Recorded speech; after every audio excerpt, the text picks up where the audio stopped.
ॿिए पासे कराची में एक्साइज़ एंड टैक्सेशन खाते जी रोड चेकिंग मुहिम जारी है।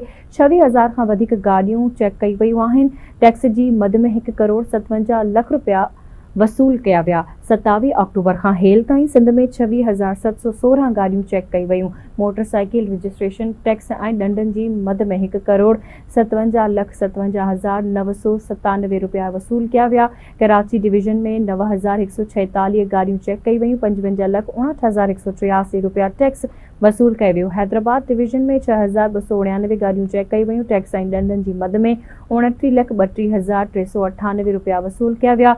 सगर डिवीजन में 1900 गाड़ियूं चेक कई वयूं। 5,65,280 रुपया टैक्स वसूल कियो वियो। लाड़कानी डिवीजन में 2836 गाड़ियूं चेक कई वयूं, जॾहिं त 25,19,763 रुपया टैक्स वसूल कियो वियो। मीरपुर ख़ास डिवीजन में 3,526 गाड़ियूं टैक्स चेक कई वयूं आहिनि, जॾहिं त 15,51,675 रुपया टैक्स वसूल कयो वियो आहे। शहीद बेनज़ीराबाद में 2923 गाड़ियूं चेक कई वयूं। 26,29,998 रुपया टैक्स जी मद में वसूल किया विया। गाड़ियुनि जी रजिस्ट्रेशन ऐं टैक्स अदायगी बाबति आगाही ॾेई कानून ते अमल कराए पियो वञे, तर्जुमान जो इहो चवणु हुयो।